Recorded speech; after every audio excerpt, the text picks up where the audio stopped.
Hola a todos, estamos acá en un nuevo capítulo del Anime Info, la casa en Fulgor Lab que siempre nos acoge. Y vamos a pasar al tiro a conversar.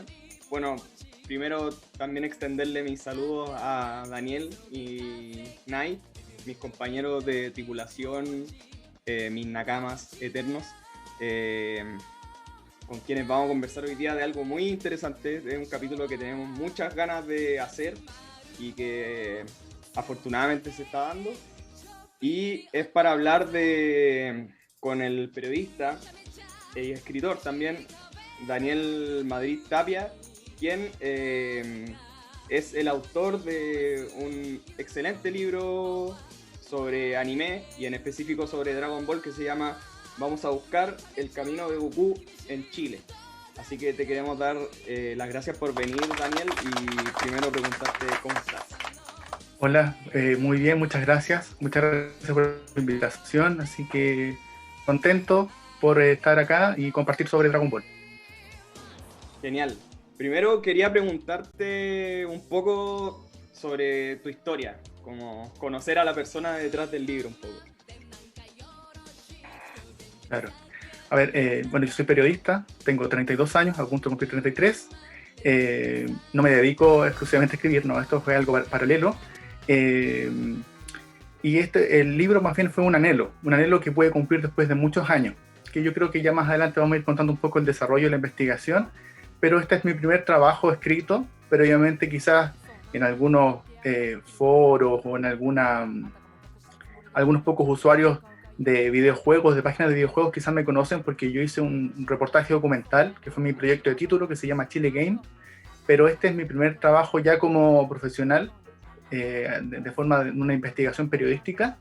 Y claro, como dices tú, el camino de Goku en Chile, trato de abordar el fenómeno de Dragon Ball en Chile desde varias aristas.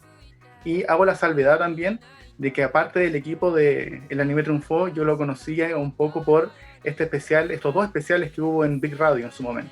Así que desde ahí más o menos le sigo la pista Genial. con la profe Pau. Claro, harta gente nos ha comentado de que escucharon esos programas, así que qué bueno que los pudiste ver. Ahora estamos acá y hemos seguido nuestro propio camino. Y claro, o sea, de vez en cuando podemos conversar con gente que hace un poco, mezcla su profesión con su pasión, que en este caso es el anime. Claro. Y la verdad, bueno, nosotros sorteamos el libro hace un par de semanas atrás y generó mucho interés en la gente. De hecho, yo creo que varios lamentan que era solo un ejemplar, pero también lo pudimos leer. Y yo también soy periodista, entonces en un principio estaba muy expectante de lo que podía encontrar dentro del libro, porque también he leído otra literatura con respecto al anime en Chile, que va desde un punto de vista más analítico, Claro. filosófico, desde la teoría de la estética, etcétera, etcétera. Claro, Pero como en los este libros caso es una de... investigación periodística. Claro, como los Y libros de ediciones cero, dices tú. exactamente, el libro de ediciones cero. Pero en este caso era una investigación periodística y que desde el primer minuto, desde las primeras páginas, me comenzó a sorprender porque no es tan solo una investigación periodística, digámoslo, de archivos, sino que también incluye varias entrevistas que me imagino que te tomaron mucho trabajo hacerlas. No sé cuánto te tomó Sí. hacer este libro, que lo voy a mostrar acá porque esto también sale en YouTube. Que tiene una portada muy linda con fotos de las últimas noticias acá entre medio. A ver, el libro como tal lo comencé a formular a partir de 2017, a fin de año, porque, bueno, evidentemente soy fanático de Dragon Ball, o sea, escribí un libro y yo al principio cuando comencé a seguir la serie también me comenzó a interesar lo que sucedía alrededor de la serie. Por ejemplo, el fenómeno que pasaba con los álbumes, las apariciones en la prensa, a veces con un poco esta mirada satánica supuestamente que le veían a Dragon Ball. Entonces comencé a recopilar y a interesarme, y quizás también en parte por la formación de periodista, que quise hacer algo al respecto. Entonces, yo fui adquiriendo de alguna forma conocimiento popular, pero también fui guardando algunas cosas que después, ya cuando me decidí a investigarlo más profundamente, buscando archivos de la Biblioteca Nacional o hilando algunas ideas que ya tenía previamente concebidas, ya esto se armó, y no tenía en un comienzo claro si iba a ser un libro o no, pero decidí que el libro era una plataforma que me iba a dar la libertad suficiente para trabajar solo, porque si lo hacía, por ejemplo, audiovisual, era mucho más complejo. Y también porque en parte, como es un proyecto de índole muy personal, de hecho yo entiendo que el libro, quizás como está escrito o el nivel de detalle, es para alguien que le gusta mucho la serie. Hay mucha información que yo entiendo que es prácticamente irrelevante si no te gusta Dragon Ball. Por lo mismo nunca pensé que iba a tener el apoyo de una editorial, lo quería autopublicar. De todas formas, consideré que el formato libro era el que me iba a dar mayor libertad. Así que desde el año 2017, final de año como noviembre más o menos, hasta agosto del año pasado, fue que yo estuve escribiendo el libro. Y las entrevistas, por supuesto que fue difícil concertar muchas de ellas. Eh, la mayoría, yo creo que fue fácil, en el sentido de que quizás no fue algo inmediato, pero sí cuando yo explicaba un poco la idea, tenía algunos acercamientos, la gente sabría. Hubo otras que fue bastante más complicada, porque claro, una cosa es escribir, una cosa es tener esquematizada una idea, y otra es la habilidad blanda de la producción, por así decirlo, para tirar y aflojar y no perder ese entrevistado. Es un trabajo de diplomacia, bueno, tú lo debes conocer, tú lo debes saber, tanto en trabajo ya a nivel profesional o en la misma universidad, cuesta conseguir las fuentes. Pero este libro, si bien tiene mucho de archivo y mucho de mi punto de vista, yo creo que las fuentes, las entrevistas, le dan un pilar fundamental, que el libro no sería igual sin estas mismas entrevistas. Claro, o sea, por ejemplo, creo que, que la entrevista a Salfate, que es la primera que aparece, ayuda a ilustrar mucho desde la mirada de una persona que le gustó el anime desde los 90, y digámoslo, una de las personas que trajo productos importó cosas, como que esa no sé si lo cuenta él o lo cuentas tú, que es como cuando él dice que pidió a Kira a una tienda en Nueva York por Claro, teléfono, cosas que en verdad otakus que ya son de esta generación o ya no se viven, porque nosotros conseguimos el anime de inmediato. O sea, Shingeki no Kyojin lo estrenan en Japón el día domingo, y el día domingo nosotros lo vemos acá subtitulado. claro. Entonces, esa panorámica que se construye en el libro de cómo se consumía el anime en los 90 y por qué Dragon Ball es tan importante, me parece muy relevante y muy interesante. Sí, sí, porque también hay que pensar que en esa época, a comienzos de los años 90, importar cosas era casi como, oye, voy a pedir algo a Marte.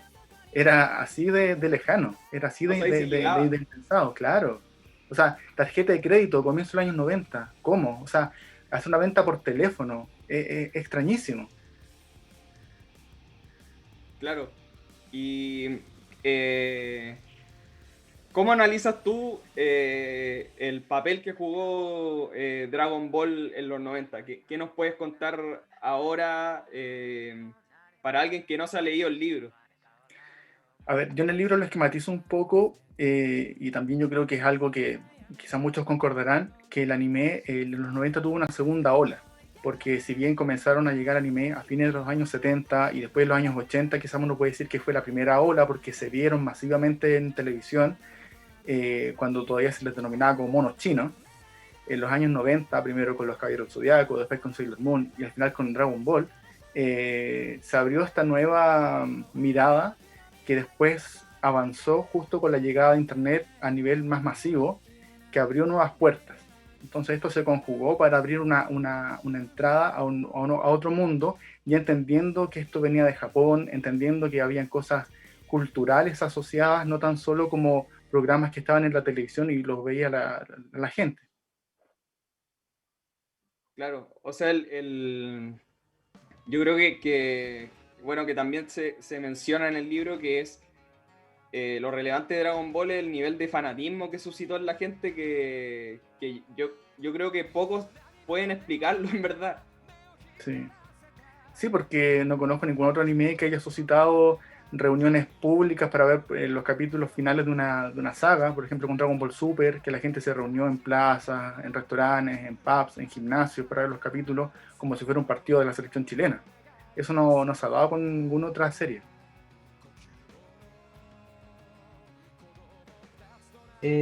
Aprovechando que estaba un bonito diálogo ahí entre periodistas, entre el Gonza y el Dani, por supuesto. Creo que el libro también está muy, muy bonito. También quería agradecerte por el aporte que nos hiciste, indirecto o directamente, para que pudiéramos sortear tu libro. Lo que me llama más la atención sobre finalmente de un trabajo de investigación y es muy académico muchas veces, que es sobre estudiar un fenómeno. Sobre todo un fenómeno social. Vale decir que impacta a gran escala en la población y genera... estos fenómenos tienen efectos muy... que bueno, se calculan, pero pueden estar muy fuera de eso, en el sentido de que pasan las barreras del tiempo, pasan las barreras de generaciones, ¿no? Claro. Como mi comentario va más a, o también a hacerte la sugerencia de cómo lo ves tú este fenómeno sobre, por ejemplo, yo ahora, yo soy profesor de artes y tengo, la mayoría siempre de mis estudiantes siempre ya ven anime, ¿cachai? Ya conocen a Naruto. Naruto es así, toda la básica es Naruto. Pero también lo que me llama la atención es que también es harto de Dragon Ball, Dragon Ball Z, Dragon Ball Super y las películas de Dragon Ball. Como que hoy día, por ejemplo, conocí a mi curso de manera online y varios tenían un avatar de Broly, ¿cachai? Entonces yo pensaba, claro, si esto es un fenómeno, si esto es más allá que claro, nuestras generaciones que lo vieron, yo estoy hablando así como de los 90, quizá un poquito antes de los 90, esas personas tuvieron hijos, ¿cierto? Claro, esa persona, ya, por decir así, podríamos decir que traspasaron esta influencia, traspasaron este fenómeno que los marcó mucho a otras generaciones, y en ese sentido, ¿qué posibilidades o qué potencialidades le ves tú a que los jóvenes de hoy en día tan pequeños, te vale decir primero, segundo, tercero básico, estos son 6, 7, 8 años en ese rango, también se estén culturizando, por decir así, o absorbiendo los contenidos que trae Dragon Ball? Que como bien dijiste tú, es en parte una herencia. Puede ser una herencia de los padres, una herencia de los tíos, de los hermanos mayores, de los primos, que se van traspasando. O sea, quizás en mi caso y en el caso también de muchos compañeros de curso cuando estaban en el colegio, la música que escuchábamos o que heredábamos cuando ya queríamos encontrar nuestros propios gustos también venía de más arriba. Y Dragon Ball tiene la particularidad de que es una serie larga que se transmitió completa a pesar de los cortes que hubo, y que como enganchó permitió que se siguiera repitiendo, y ya luego, a partir del año 2009 en adelante, con Dragon Ball Kai, que es la versión en HD de Dragon Ball Z, después lo que pasó con las películas, Dragon Ball Super, que el manga sigue, de alguna forma no nos ha alejado. Entonces, como fue un fenómeno bastante popular, que estuvo ahí siempre repitiéndose, de alguna forma nunca se dejó de hablar. Y esta misma herencia cultural, por supuesto, que se hereda casi por osmosis a las nuevas generaciones. Pasa no tan solo con Dragon Ball, por ejemplo, Star Wars pasa lo mismo. Puede haber una comparación de esta obra Occidente versus Oriente, que se va heredando porque también hay nuevos productos, nuevas series, nuevas películas. Por lo tanto, como nunca se deja de hablar y tiene una base que enganchó muy fuerte, que es muy grande, es difícil que se diluya tanto en el tiempo. Y por lo tanto va a estar presente. Y por otro lado, considero que Dragon Ball es una serie fácil de entender.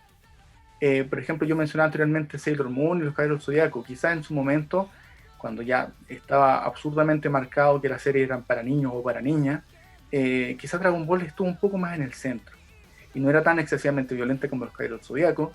Por lo tanto, eso también ayudó a que fuera más fácil de ser aceptada, y eso fue, como te digo, repitiéndose a través de las retransmisiones, de las nuevas películas, de las nuevas sagas, de los videojuegos, porque recordemos que una serie exitosa no es solo lo que ven lo que se ve en televisión, sino que todo lo que lo rodea, y que yo trato de escribir en el libro. Por ejemplo, los álbumes de Salo fueron un mundo aparte muy grande, que ayudó y potenció no tan solo Dragon Ball, sino que muchas otras series.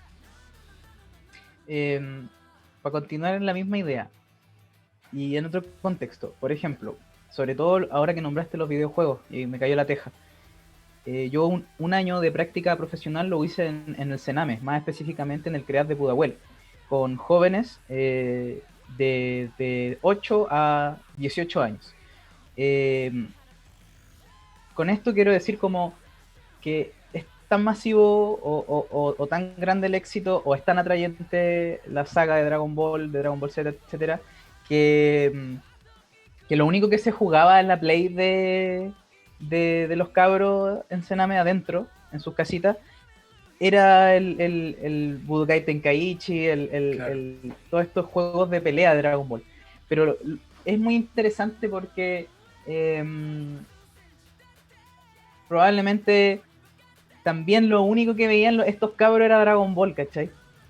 O quizá estoy muy generalizando, pero ellos ya conocían la serie, ¿cachai? Ellos ya la tenían, como que ya la habían visto, se sabían todos los personajes, pero su manera de relacionarse también, por ejemplo, desde el juego, y luego pasando por otras cosas, por ejemplo, cartitas, ¿cachai? Claro. Como finalmente este fenómeno pasa a muchos otros formatos, no solamente la serie, ¿cierto? No solamente el anime, pasa como también lo tenía ahí en la investigación, en los tazos, en los álbumes, pero me gusta quedarme con esto de, no sé, pues, de estas figuritas, ¿cachai? De estas láminas que son pirateadas y todo, pero que igual te hablan de la serie, pues. Sí. Sí, y lo que pasa con Dragon Ball, y bueno, en realidad con cualquier serie popular, pero particularmente con Dragon Ball, porque es lo que yo puedo decir, por lo que viví, es que también hay mucha conjetura alrededor de la serie. ¿Ya qué pasa si este personaje aumenta de poder? ¿Le gana la fusión de no sé qué cuánto? Entonces hay mucha conversación accesoria a la historia principal, como que se crea un universo mental del qué pasaría si, muy grande, porque aunque los personajes secundarios hayan sido olvidados en el tiempo, Dragon Ball tiene la particularidad de que tiene una galería de personajes muy, muy grande. Daniel, oye, Hola. yo no he podido leer tu libro, así que tengo quizás más preguntas aún. Pero te quería preguntar como respecto a lo que estábamos conversando sobre, tú decías como Dragon Ball tiene una base, ¿verdad? Que logra llegar a quizás a esta generación de manera más transversal. Eh, Claro, porque efectivamente parece ser como un punto medio entre Sailor Moon y los Caballeros del Zodiaco, ¿cierto? En términos de tener como ser más atractivo quizás a todos, etcétera, con una trama sencilla. Pero no sé si lo habrás logrado desentrañar o si lo has investigado como en específico respecto a la época en la que aparece Dragon Ball. Porque yo Sí, siento que igual es un contexto bien particular en Chile al menos. Como cuando llega Dragon Ball a Chile, estamos como en un periodo de cambios igual importantes, como comenzando una transición importante a nivel país. Y efectivamente yo creo que la generación que engancha como a primeras con Dragon Ball es una generación bien joven. Es como la generación que hoy día quizás somos nosotros. claro. Entonces no sé cómo lo evaluaste o si lo pudiste estudiar cuando estuviste investigando. Sí, lo evalué, y lo evalué bajo la perspectiva de que, como comenté anteriormente, el anime que se daba acá se conocía como los monos chinos y no había una mayor continuidad. Quizás lo más fuerte que se dio en cuanto a arrastre fue Robotech, pero Robotech es una invención gringa de Macros y otras series. Lo que pasó a la llegada de Dragon Ball, y que a mí me interesó abarcar, fue la visión que había general sobre el anime, porque ya se conocía. Y poco antes de la llegada oficial de Dragon Ball, si bien el círculo más erudito, por así decirlo, ya la conocía por los ciclos de anime, por la importación, por la piratería, por las revistas de videojuegos o las revistas argentinas, españolas, fue un escándalo que ocurrió con una empresa que pirateaba VHS, que eso también marcó y manchó la visión que se tenía sobre el anime en ese momento. No sé si alguien que ya leyó el libro quiere comentar un poco al respecto del escándalo de Urotsuki Doji, que yo creo que eso fue relevante para entender cómo se veía la animación japonesa a mitad de los años 90, que por supuesto no solamente le pegó a Dragon Ball, sino que le pegó a todo el anime que después vino, porque por ejemplo, el año 98 Chilevisión estrenó Ranma, y Ranma también, por otras particularidades, tuvo el ojo encima.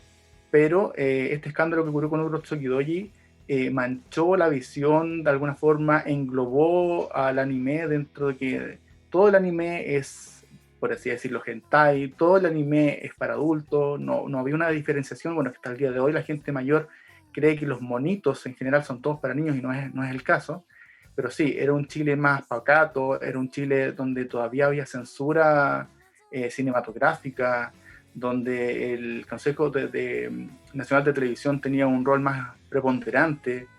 Y claro, yo de repente también hago mención de lo que estaba ocurriendo en Chile, que si bien no tiene mucho que ver con Dragon Ball, es para contextualizar lo que pasaba. Por ejemplo, el año 98 a Pinochet lo detuvieron en Londres, mientras aquí estábamos viendo los androides.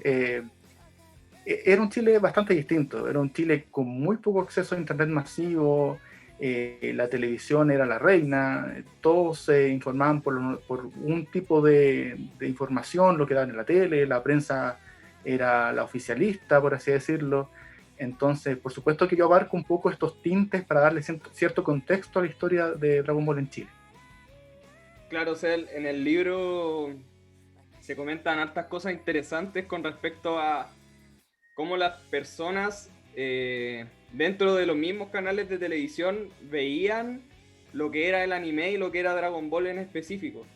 Y claro, o sea, por ejemplo, me llama la atención un poco que tú hablas con una persona que en este minuto no me acuerdo del nombre, pero que estuvo en el momento de la formación de Etcétera TV. Entonces, el fundador, don Hernán Schmidt. Sí. ¿Cuál es el nombre, perdón? Hernán Schmidt. Claro, Hernán Schmidt. Y que, bueno, ahí tú relatas que te costó mucho entrevistarlo y que bueno que lo pudiste entrevistar porque es una muy buena entrevista donde él tenía bastante claro el por qué quería dar Dragon Ball. Claro. Más allá de un criterio comercial, por decirlo así, versus, por ejemplo, la otra persona que era uno de los directivos de Mega, que era el Mega que transmitió Dragon Ball durante los 90, que explicaba más bien como en términos comerciales, diría yo, claro, la movida de por qué hicieron lo que hicieron. Claro. Pero en el caso de Hernán Schmidt, el tema era claro, o sea, a él le parecía muy interesante el tema de los valores, como que me llamó mucho la atención que él mencionara el detalle de que Goku no se podía subir a la nube voladora si es que no, o sea, ninguna persona se podía subir a la nube voladora si es que no tenía buen corazón, que claro, es como una cuestión muy, muy de la transmisión de los valores de Japón, que a él también como que le interesaba transmitir. Y que creo que finalmente en Chile como que en ese momento la gente solo se fijaba como ya en las peleas, en que si había sangre, en que si mostraban algo como con un contenido erótico, que es un poco lo que pasa con Urotsuki Doji y también con Ranma y medio, y que también lo ejemplifica Salfate, cuando él te dice que del Opus Dei le pidieron hacerle una charla para entender el fenómeno del anime porque pensaban que era una invasión satánica desde Japón. Sí, pues. Sí. Sí, pero a otro país. Afortunadamente hemos cambiado, pero falta. Claro, o sea, yo creo que eso igual es interesante de ver porque también tú hablas de que justo cuando se empezó a transmitir Dragon Ball en Mega, había una campaña contra el SIDA que fue censurada. Claro, sí. Canal 13 y Megavisión censuraron la campaña de prevención del SIDA. Sí, Megavisión en ese entonces estaba, en el directorio estaba Ricardo Claro. Y era un canal muy conservador, pero como bien dices tú, hay muchos criterios comerciales. Al final los canales de televisión lo que quieren es conseguir auspicios, ganar dinero, manteniendo una cierta especie de línea editorial, pero no había un cuidado muy grande en lo que se escogía tampoco. Y, o sea, la sensación que me da es que si no fuera por los reclamos, muchas veces la gente ni se entera. Claro, sí, de hecho, bueno, esta persona de Mega, tú le hiciste una pregunta también que la encontré muy buena, que es que ¿por qué ahora, en este minuto, ya no se da tanta programación infantil? Y él responde que es por el tema de la ley de etiquetados y de que ya no se puede tampoco vincular la comida con la serie o cosas así. Entonces que ya comercialmente era muy difícil poder transmitir una serie porque finalmente nadie quería poner auspicio para eso. Entonces igual es bastante increíble eso porque cuando uno es niño no está pensando en los comerciales, uno va a ver la serie. Claro. Y obviamente ya igual de repente cuando venía, no sé, los tazos Pokémon en las papas Lay's, como que obviamente te iba a comprar las papas Lay's para tener los tazos de Pokémon, pero como que en ese momento uno no se da cuenta.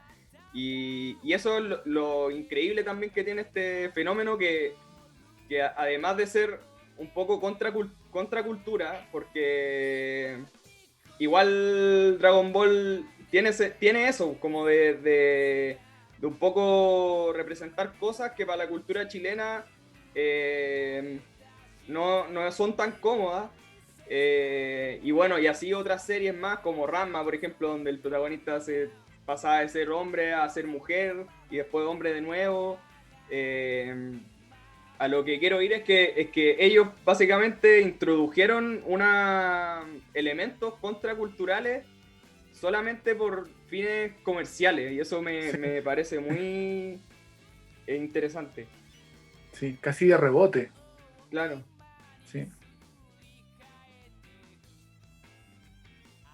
Sí, y yo encuentro brígido que además como que en Dragon Ball pasaba justamente como, o al menos eso como que lo empecé a entender quizás después, como que era un anime muy violento, ¿verdad? A ojos de, no sé, les padres, por ejemplo, y madres, pero igual, y tocaba temas que no estábamos acostumbrados a tocar en los monitos, yo siento como más de Occidente. Por ejemplo, en Dragon Ball, claro, lo comentaba hace un rato, cuando estábamos conversando, muere Krillin como muy tempranamente en la serie, y es una escena muy fuerte para un niño, de verdad, como la pantalla roja, o al menos ese es mi recuerdo, quizá era la versión censurada, pero recuerdo la pantalla roja y el grito de Krillin, y pienso como, de todos modos, pese a que tiene eso, también existen las esferas del dragón, como no solo nos muestran la muerte, sino que nuevamente las personas reviven y vuelven a tener como otras oportunidades y siguen luchando, como que en el fondo siento que también le daba una mirada que quizás desde la visión adulta no era tan comprendida, pero para uno al menos, para mí era pura... Goku era mi dios, como yo me acuerdo que a mí se me murió un perrito y le puse mi álbum de Dragon Ball arriba de la tumba, como toma para que te vayas al cielo, ¿cachai? Como nadie pequeñita pensó que con Goku encima el perrito iba a estar bien, como en verdad simbolizaba muchas otras cosas, yo creo, y quizás por lo mismo tenía este efecto de que alguien que realmente no estaba comprometido no podía entenderlo, pero que para nosotros nos marcó muy profundamente porque mostraba temas que hasta ese entonces nadie nos estaba como quizás no nos estaban dejando hablar. Claro. Y por eso también te preguntaba respecto a la época, porque también era una época en la que la violencia y como en específico todo lo que fuera más disruptivo estaba súper censurado en nuestro país. Pues como ustedes dicen, había mucho control de lo que se mostraba, y por lo mismo me parece, como dice el Gonza, bien impactante que quizás por motivos comerciales emitieran Dragon Ball sin más. Sí, O sea, igual hubo unos cortes y sobre todo con las retransmisiones, pero también para ser justo, esto que cuentas tú pasa con el anime en general, que son transmisiones de valores, incluso de visiones de mundo, de cómo entender la vida, cómo entender la muerte, cómo entender la trascendencia de un maestro que te pueda guiar. Son cosas que llegaron de Oriente, que alguien que pasa por detrás y solamente escucha gritos, por supuesto que no va a reparar en ello, pero que uno lo va entendiendo, va asumiendo como un camino natural, que la vida se compone de estas distintas aristas.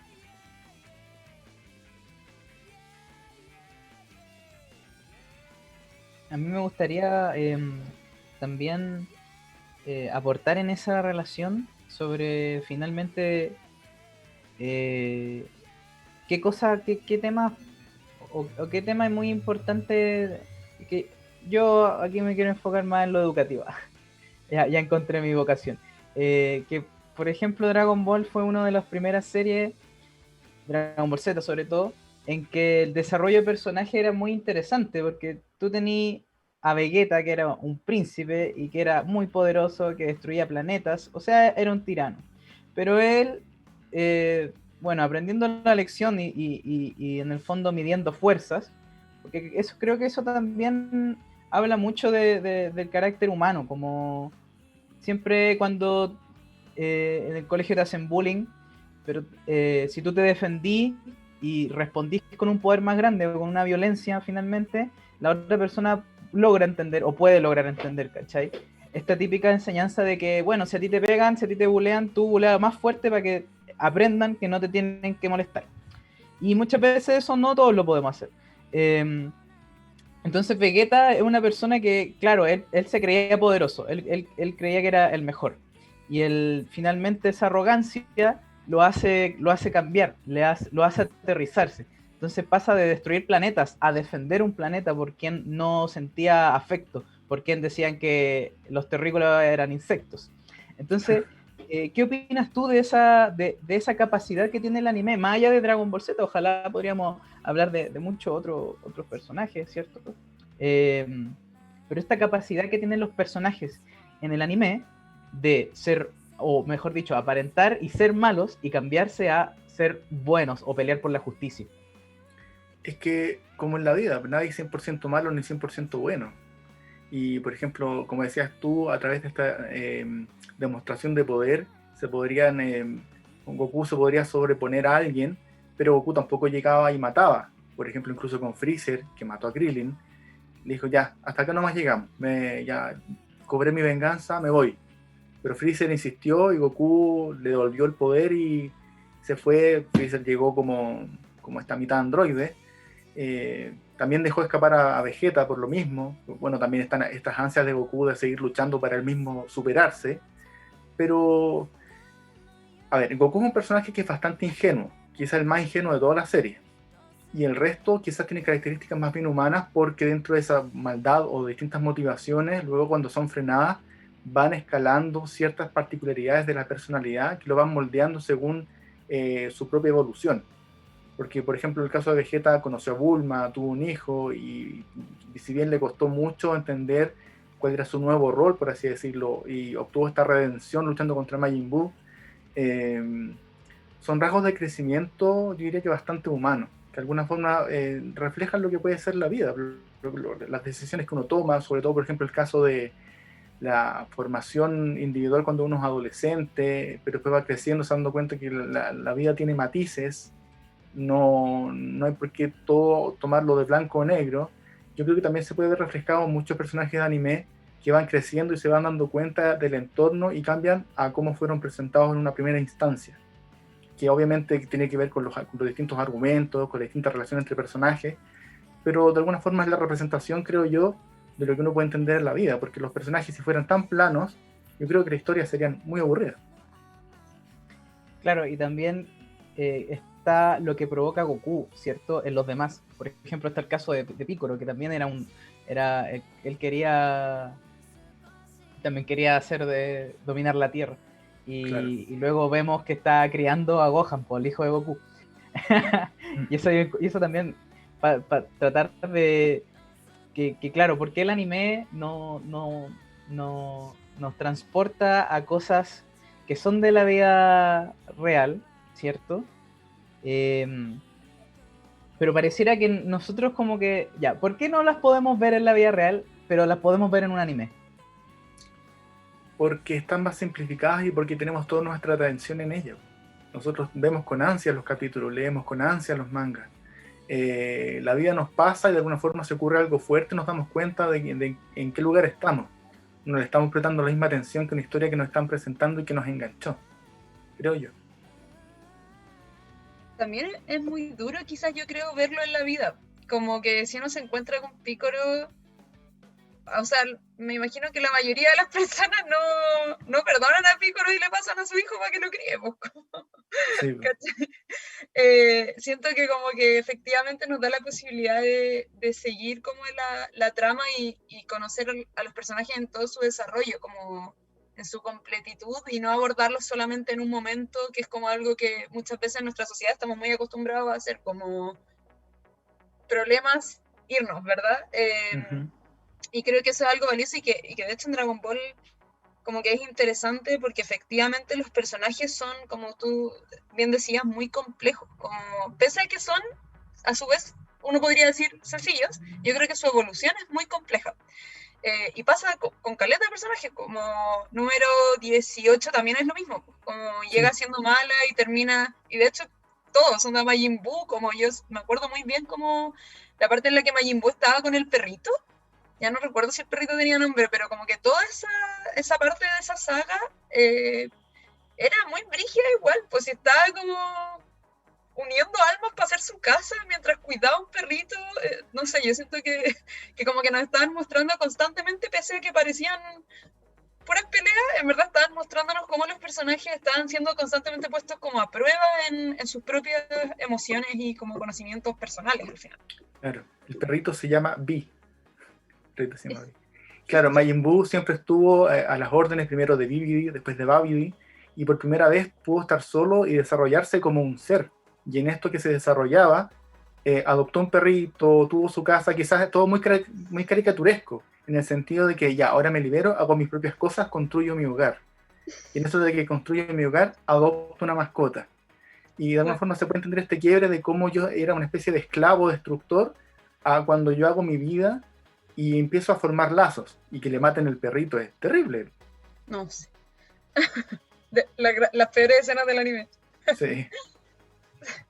No, y lo otro que también encuentro como interesante es como que efectivamente un poco yo creo que también tenía esta gracia de mostrarte personajes de distintas edades, como, y todos eran protagonistas muy a la par.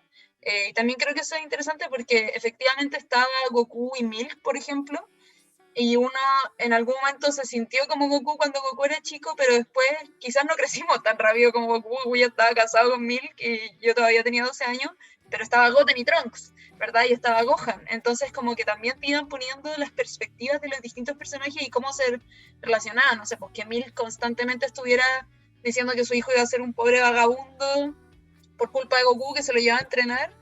Igual era algo que te hacía pensar en ti mismo, ¿cachai? Como... fui alguna vez Goku, pero también soy ahora Gohan y me retan por ver, y Goten, y me retan por ver Dragon Ball y voy a ser una vagabunda que ve anime todo el día. Pero en verdad había mucho más. Entonces también encuentro que tiene ese juego que hizo que muchas generaciones pudieran seguir pegadas viéndolo, independiente del momento en el que llegaran a conectar con la serie. Claro, y eso es algo que algunos entrevistados rescatan en el libro, que es el paso del tiempo, que es este ingrediente adicional a la historia que también engancha, por lo que dices tú, por la identificación, que es bastante muy relevante, como un gancho. Oye, Daniel, yo te quería preguntar ¿qué fue lo que más te gustó de hacer este libro? Si es que existe alguna anécdota, ¿qué fue lo que más, el momento donde dijiste como, qué increíble haber hecho esto? Bueno, yo podría dividirlo en 3 etapas, pero no una consecutiva, sino que más bien paralela. Una es la búsqueda de archivo, de papel, de revisar revistas, revisar diarios, que a veces uno se encontraba con cosas que ni me acordaba. Y eso yo creo que es muy bueno. Por ejemplo, lo mismo que hablamos del caso de Urotsuki Doji, yo lo recordaba y por eso lo quería mencionar, pero no tenía tan fresco ni tenía todos los artículos que finalmente puse y encontrarlos y leerlos y ver la prensa, lo que hablaba en la época, fue muy interesante, una satisfacción. Otro eje con el que también puedo dividir la investigación es las entrevistas, que también es todo un mundo, contactar a alguien y que dé un poco de su tiempo para conversar. Obviamente que uno va con unas preguntas porque quiere obtener cierto material, pero también en la conversación fluyen y salen otras cosas que yo no me esperaba, y eso también es súper rico. Por ejemplo, cuando entrevisté a la ex dueña de Salo, ahí salieron hartas cosas que yo desconocía y que las valoro mucho y me siento orgulloso de que estén en el libro. Y la tercera patita, que también encuentro interesante, es ver la evolución de lo que yo tenía en el papel, de cómo quería que fuera el libro, a cómo iba evolucionando en la medida que iba encontrando el archivo, en la medida que yo iba entrevistando. Entonces, este material nuevo, que sí me sirvió, y cómo iba cuajando, me parece que a ver, algunos días quizás podían ser más lentos, pero cuando ya conseguía algo y lo podía sumar, era muy gratificante. Y como dijiste tú, al fundador de etcétera, claro, me costó mucho llegar a él. Por suerte conseguí que accediera. Y yo sé que él quedó muy contento con su entrevista. Me lo manifestó después. Sí, es muy difícil. El tema de las habilidades blandas para conseguir que alguien done un poco de su tiempo o quiera ser entrevistado es difícil. Y cuando uno lo consigue, hay una satisfacción bastante grande de por medio. Dani, en base a justo lo último que dijiste, que me parecieron unas palabras muy valiosas y rescatables, bacán que la hayáis podido comentar. eh, pues, en base a lo mismo, ¿cómo ves tú? Porque nosotros acá con el equipo, con la NAI y el Gonza, hemos, hemos tenido mucho en mente tratar de conseguirnos a alguien que trabaje en Etcétera TV. ¿Cuál es tu visión sobre el canal? Pero así como desde sus inicios, porque como Claro. es el único canal que no ha parado de dar anime en más de 20 años, si no me equivoco. Bueno, en el libro hay una mención que la dice el mismo dueño y que yo comparto, que no había un reconocimiento formal de todo lo que ha ayudado al canal a difundir el anime. O sea, uno lo entiende y lo percibe así porque lo ha vivido, pero recién te diría que los últimos 5 años quizás hay un reconocimiento más bien transversal del aporte del canal, también porque se sumó a su parrilla programación de videojuegos quizás, pero creo que en su momento, en los años 90, el impacto redució en un comienzo porque era algo que se veía en la región metropolitana y después se fue sumando algunas señales por el cable. Fue muy alto y es un canal pequeñito. Y me parece valorable que todavía se mantenga y más o menos dentro del rango de lo que ellos apostaron, que no ha variado mucho, más bien ha ido evolucionando. Porque, por ejemplo, uno puede ver los otros canales más grandes o más bien misceláneos, que obviamente que van con la moda un poco sumando, quitando programación, ya que el canal el 7 que tiene el matinal, entonces el 13 también, el 9, el 11 también lo tiene y el 9 también, por así decirlo. La programación propia es difícil de crear, etcétera, ha apostado mucho por eso, ha crecido bastante y como se ha mantenido fiel a sus orígenes y apuesta por anime, incluso anime se ha doblado en Chile para pasarlo por etcétera. Es solo crecimiento y solo agradecimiento también porque se han mantenido firmes y son un ejemplo incluso dentro de Latinoamérica. He visto comentarios de gente de Perú o de Ecuador que han tenido la posibilidad igual de conseguir la señal de etcétera y sienten envidia de lo que aquí ocurre. Claro, era interesante lo que pasaba con etcétera porque yo soy de La Serena, en verdad. Llevo acá viviendo 10 años y cuando venía a Santiago a visitar a mi papá descubrí etcétera y veía que en etcétera estaban dando capítulos de Dragon Ball que estaban adelantados al Mega y, Claro, sí. y ahí como que me impactó mucho y claro, y después como entender de que había un canal dedicado exclusivamente al anime, lo encontraba alucinante. Entonces como que igual ahora es muy loco eso porque incluso estos espacios digámoslo, era un espacio que concentraba a la gente que le gustaba la animación japonesa, se han ido modificando y ya cada vez más el consumo es más individual, por decirlo así, como que siento que es igual, era lo maravilloso y lo mágico de Dragon Ball Z, que fue el momento histórico donde muchas personas se dieron cuenta de que, me gusta algo, no sé lo que es, pero es algo distinto. Esto no es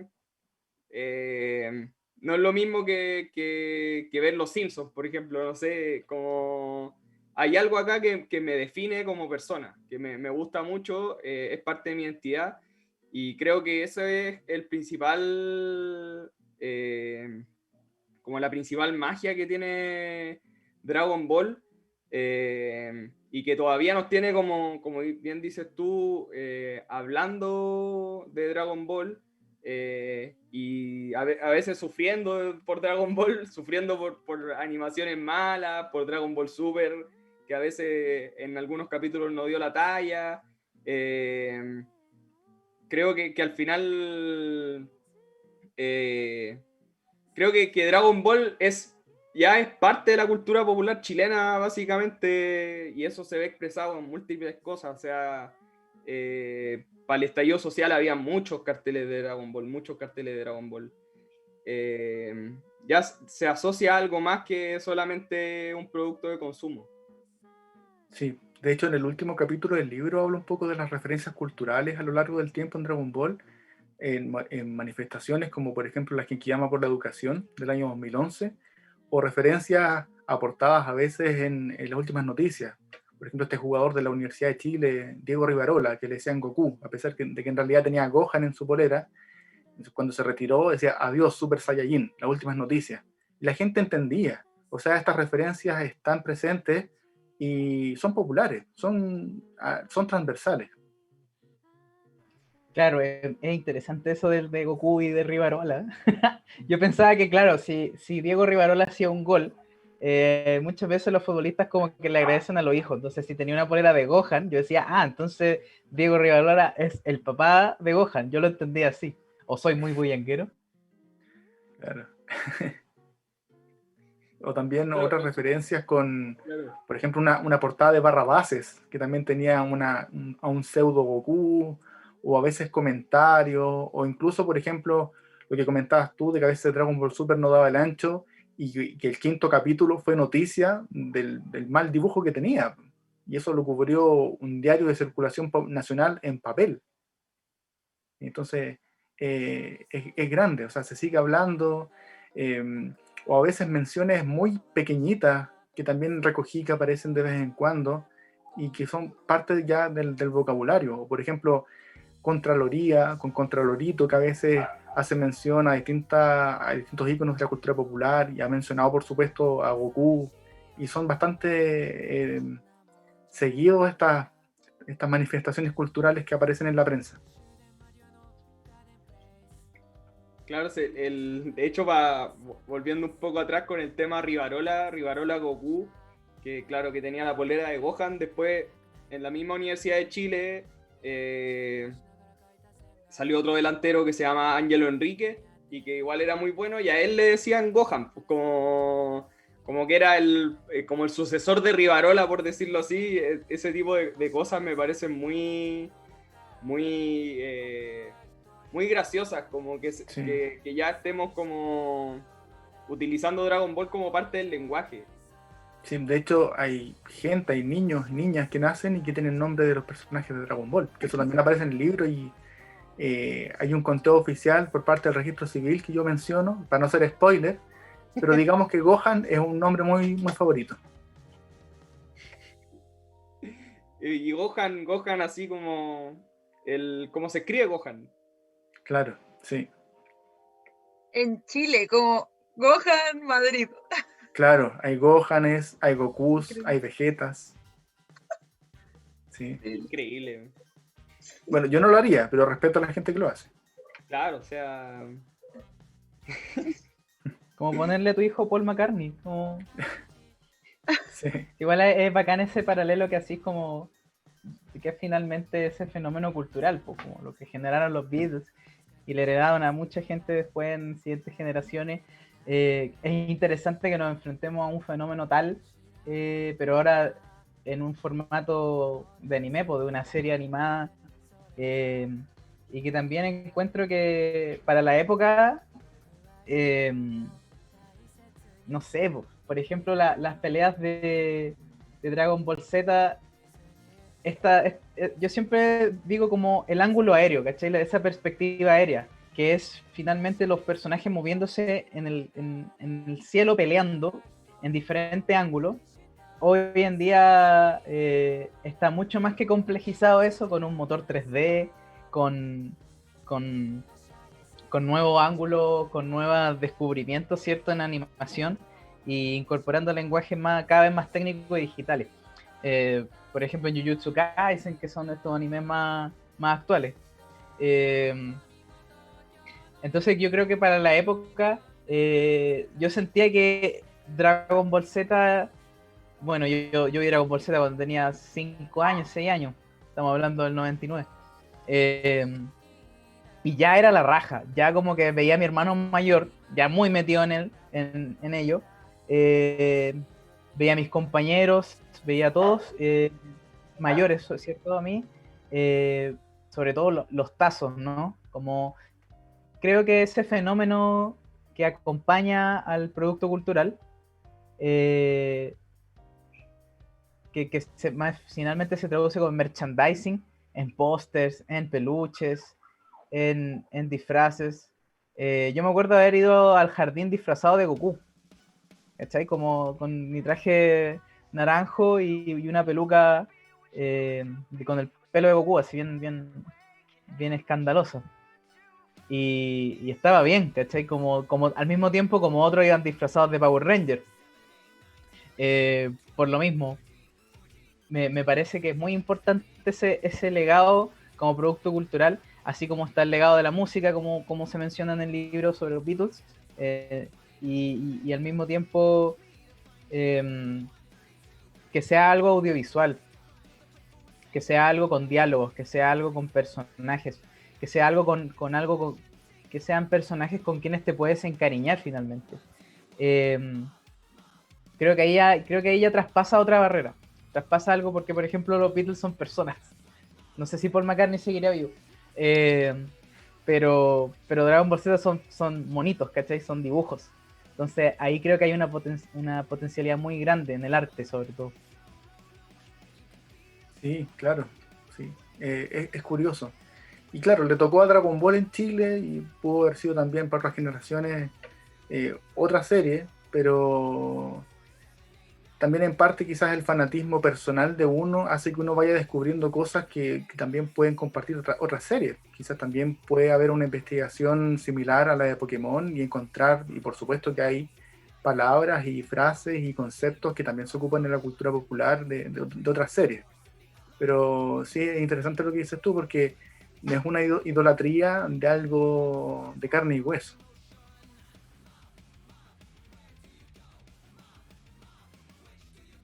Y aparte yo creo que como fenómeno artístico también marcó mucho a los animes de las generaciones siguientes.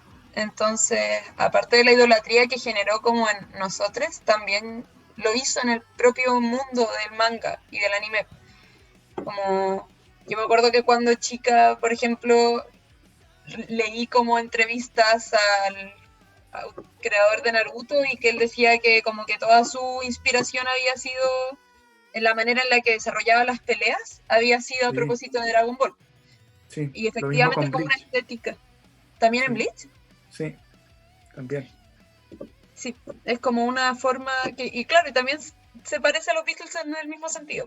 Como al final son ciertas como bases que van a empezar a marcar a toda la forma en la que quizás se empieza a construir, en este caso los shonen quizás como después de los 90.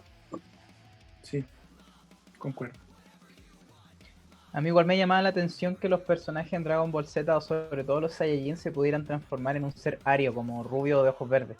¿Habrá alguna decisión estética, por supuesto, que en la que se haya soportado esta decisión. ¿Qué crees tú? En el libro lo explico un poco. Y lo más simple es que para hacer un cambio drástico se optó por dejar el pelo blanco, porque el manga, como está en blanco y negro, con algunos capítulos a color, pero es un color al estilo más bien condorito, con estos tonos anaranjados, la excusa que da Akira Toriyama es demorarse menos en tintar, pero por otro lado, visualmente, lo que más cambiaba, si Goku tenía el pelo negro, era mejor hacerlo blanco. Y obviamente cuando esto se llevó a otro tipo de material promocional, el color más parecido al blanco y que no fuera blanco es el amarillo. Pero sí, por supuesto que hay comparaciones, como lo que dices tú, el superhombre de Nietzsche y la raza aria, y que SS es Super Saiyajin, pero lo mismo que la unidad paramilitar, que es la SS nazi, y puras tonteras del estilo. Pero no, eso yo creo que cae en la conspiración y no tiene sustento real. Claro. Creo que es muy interesante lo que nombraste en el manga, porque yo creo que varios acá no teníamos idea de la existencia del manga antes de ver el anime. Y eso es algo muy particular que tiene la industria del entretenimiento y en particular del manga anime, que siempre primero existe el manga como precedente. Y el anime es, por decir así, un 2.0, ¿cachai? El anime tiene la función de hacer más popular el manga, de hacerlo más masivo, de hacerlo más... Sí. Atractivo, de potenciarlo, ¿cierto? De potenciar el mercado, de abrirlo, de tirarlo a más países, masificarlo. Entonces, me parece muy fabuloso que muchas veces, o que este fenómeno finalmente siga pasando. A mí todavía me pasa que encuentro que un anime en la raja o está muy bien animado y ¡pum! Parto de cabeza al manga, y eso también tiene otra sensación. Como que pocas veces me ha tocado como, descubrí este manga, ¿cachai? Como se nota que no, o por lo menos a mí no me pasa eso, porque claro, no soy japonés, no vivo en Japón, no estoy tan cercano, no voy al mini market y están todos los mangas listos para leerse, ¿cachai? Todas las Shonen Jump que cuestan como 10 yenes y puedo leer toda la weekly, ¿cachai? Toda la semana los capítulos nuevos, sino que tengo que esperar, ¿cachai? A que todo eso se anime, que me guste y luego, tirarte al manga. Entonces, me parece que es interesante que acá en Occidente se dé el proceso a la inversa, ¿cachai? Que primero partamos por el anime y luego nos tiremos al manga. Sí, claro, como dices tú, el proceso a la inversa, porque ellos tienen una cultura de la lectura del manga en estos compilados, ya sea la Shonen Jump u otro tipo de compendios semanales, mensuales, quincenales. Y lo que nos llega a nosotros son los productos armados, los productos listos. Una vez que ya fueron probados en otros mercados, llegan acá y lo que uno aquí compra son los tomos ya recopilatorios. Uno no compra aquí las famosas guías de teléfono que eran la Shonen Jump. Y por lo general, como dices tú, el anime surge para potenciar una franquicia, sobre todo la gran empresa que hay detrás por lo general es Bandai, con la intención de vender juguetes, ahora después videojuegos. Y sí, es al revés. Nuestra aproximación es totalmente la inversa. Aunque ya la gente más purista de inmediato comienza a coleccionar los mangas y es parte fundamental e incluso más relevante, incluso porque por lo general los animes tienden a cancelarse y las historias continúan en manga o toman rumbos distintos y la gente ya se acostumbró también a leerlos, ya sea en papel o en digital, pero entienden que hay una obra detrás que puede seguir caminos distintos y que incluso hace más grande la comprensión de una misma obra. Oye, y con respecto a pasando más a un lado más emocional, por decirlo así, ¿qué te ha parecido lo que ha sido hasta la fecha Dragon Ball Super? ¿Lo ves como algo que aporta al legado de Dragon Ball en términos de la calidad? ¿Mantiene la calidad o es algo que lo ves más como algo más comercial, por decirlo así? A mí personalmente sí me gusta. Creo que ha ido mejorando con el tiempo y si hablamos, por ejemplo, del anime, fue algo que cambió radicalmente de la mitad hacia adelante. O sea, los primeros dos arcos que abarcaron las películas, la batalla de los dioses y la resurrección de Freezer, fueron muy lentos y ahora sigo el manga y me parece que si bien está enfocado en un nuevo público, que también hay que verlo con esos ojos, yo no tengo los ojos que tenía cuando tenía 9 años, 10 años, sí siento que aporta y sí también siento que ha ido evolucionando, y en ese sentido me parece que va bien. Yo sigo leyendo el manga, hace poco salió el capítulo 69, estoy enganchado con la historia porque también hay pequeños detalles que ayudan a explicar un poco este universo que a veces Toriyama deja un poco de lado, y a mí sí me gusta y considero que un aporte y que por suerte ha ido evolucionando con el tiempo. Claro, lo pregunto por el tema de que uno, no sé, por ejemplo el tema Star Wars, como que uno dice, bueno, hasta acá nomás llegó, no va a seguir, pero finalmente como ya estamos hablando de industria de masa, parece que estas historias van a ser infinitas, parece que no van a morir nunca. Yo creo que en verdad, como el mismo caso de Star Wars, que ya es una saga que lleva más de 40 años, algo así, Dragon Ball también va a durar para siempre. Probablemente después de Dragon Ball Super vaya a haber otra cosa más, como que finalmente se constituyen como mundos infinitos, por decirlo así. Sí. Hay mucha gente que se enoja y yo creo que lo que se hizo no se va a borrar, o sea, lo que yo vi y la obra que si la quiero volver a consultar, ahí va a estar. Y también entiendo que esto es un producto y que apunta a nuevas generaciones, pero la gente de mi edad o incluso mayor, he visto bastantes comentarios en Twitter sobre todo, que no, que me tocaron mi personaje, que me tocaron mi saga, y yo creo que hay que tomárselo a la ligera. O sea, si tú disfrutaste con lo anterior y te gusta y no quieres seguir, está bien, pero calentarse la cabeza...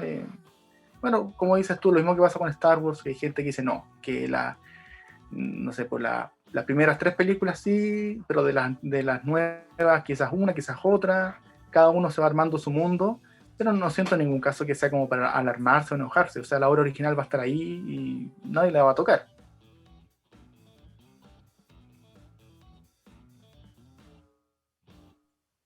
Sí, quizá ahí es mejor justamente entenderlo como otra obra, derechamente.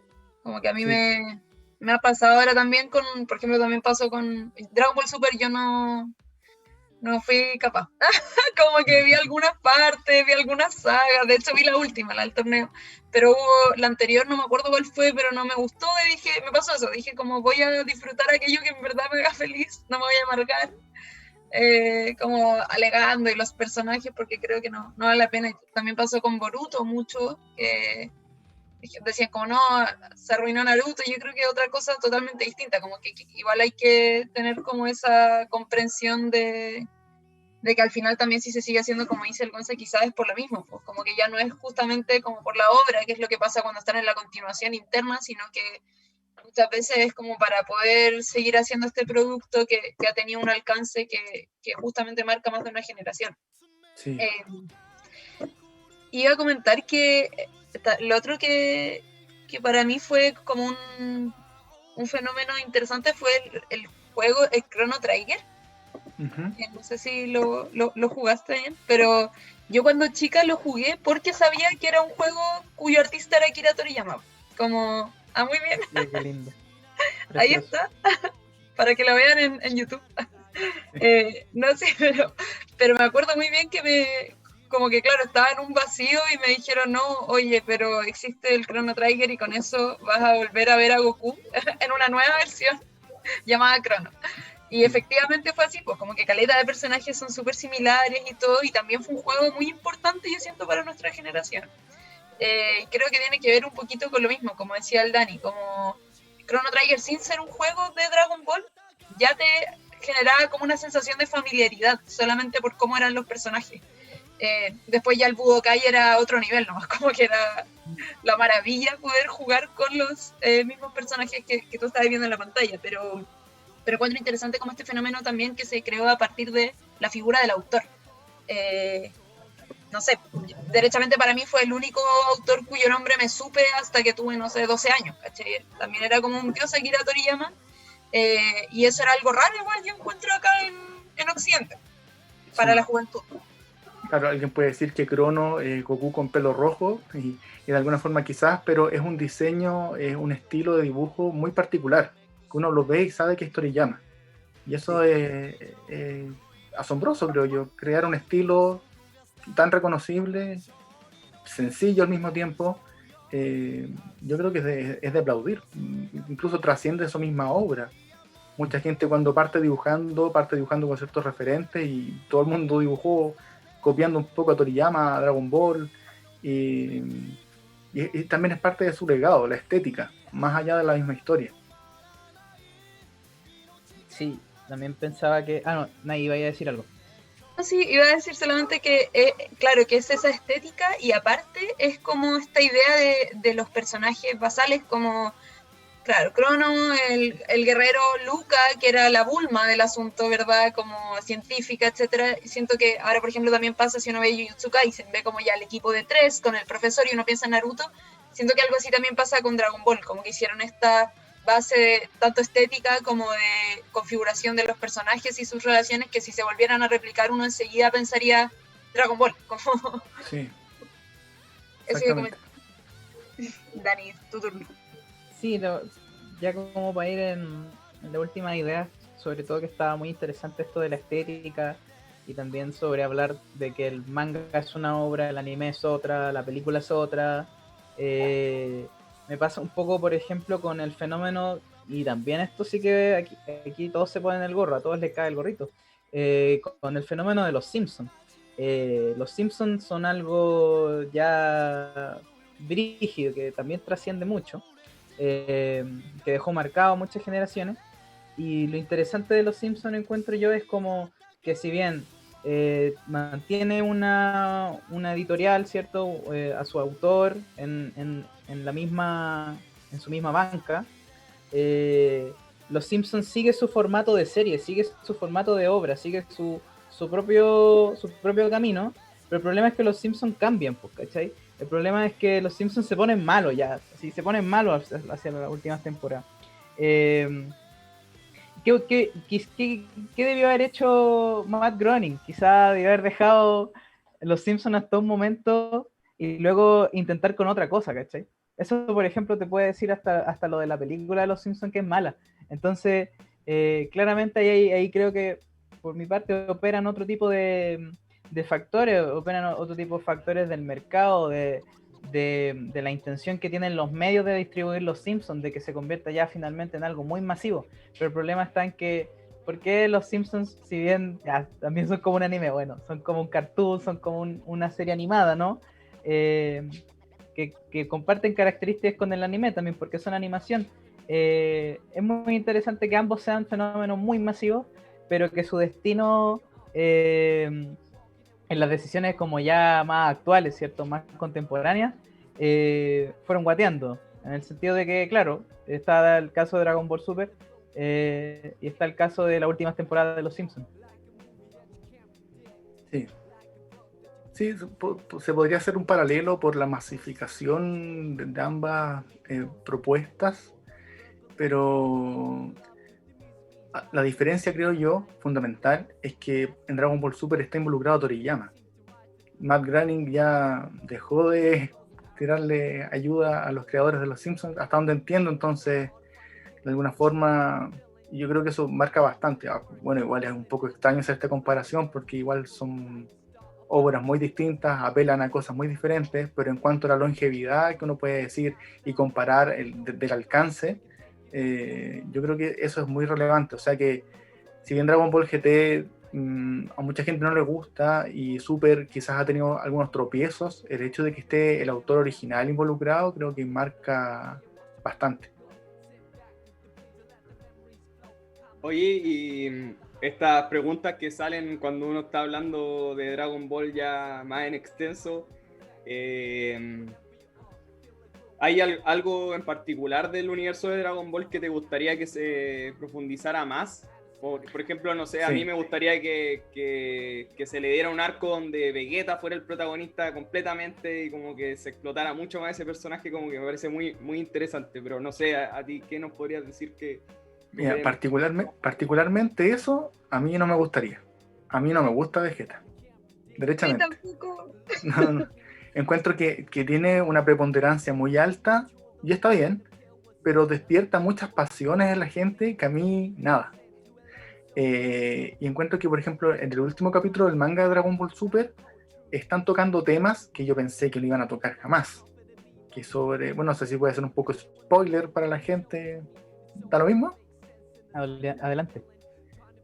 Sobre el origen de la gente de Namekusei, otro tipo de esferas del dragón, un poco entender y expandir un poco esa parte de la serie, más bien mitológica. Pero a mí también lo que me gustaría es que tuvieran una participación, aunque sea express, pero que sí tuvieran una participación personajes antiguos. Ya ocurrió un cameo con el jefe Conejo en Dragon Ball Super, en el manga. El jefe Conejo, este personaje del principio de la serie, bueno, hubo un pequeño cameo, pero me gustaría, por ejemplo, que explicaran o que regresara brevemente Lunch. Un poco quizás atar cabos con algunos personajes olvidados y un poco relacionar la historia con algunos elementos mitológicos del origen que creo que ahora sí van a profundizar. Pero en general yo estoy satisfecho de cómo va evolucionando Dragon Ball Super.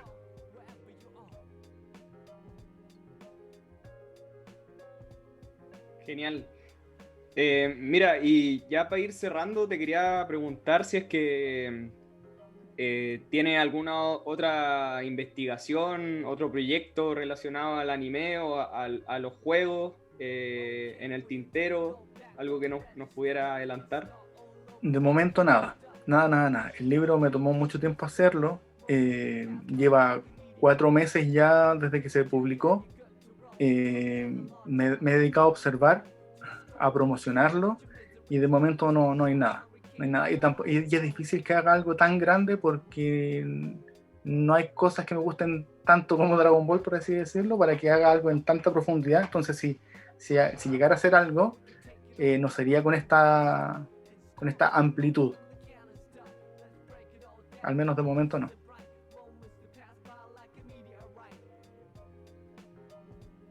Genial. Bueno, Daniel, nosotros como el Anime Triunfó te queremos agradecer que hayas participado de este podcast y dejamos invitado a toda la gente que escucha el Anime Triunfó a buscar el libro. Vamos a buscar El Camino de Goku en Chile y ¿dónde lo podemos conseguir? ¿Nos puede dar algunas coordenadas?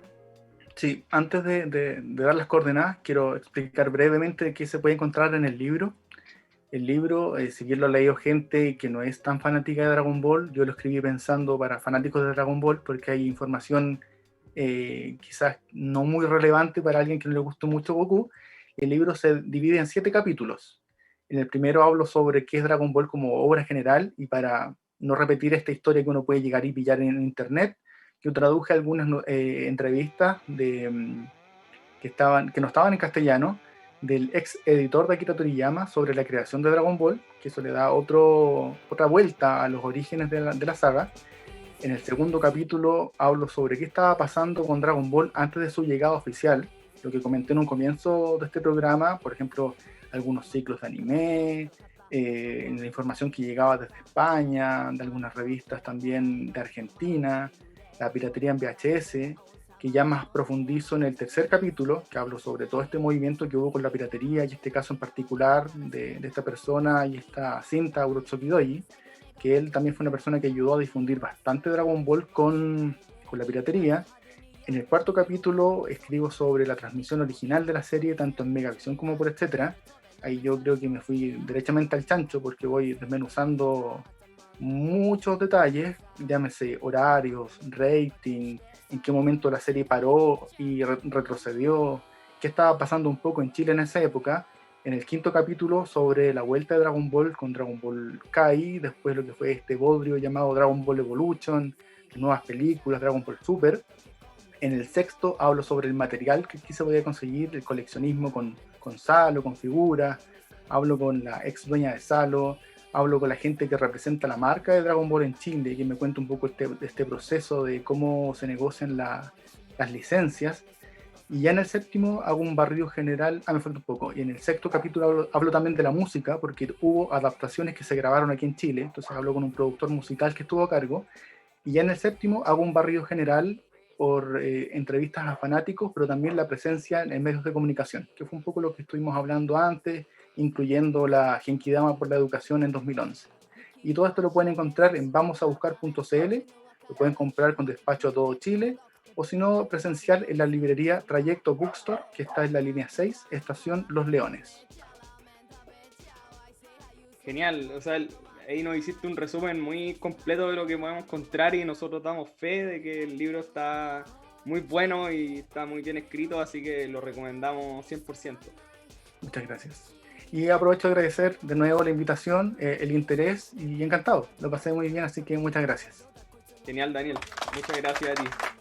Por nuestra parte nos despedimos y le mandamos un saludo a todos nuestros nakamas y que sigan escuchando también la programación de Fulgor Lab y nos estamos viendo en una próxima ocasión. Exacto, muchas gracias, Daniel, te pasaste.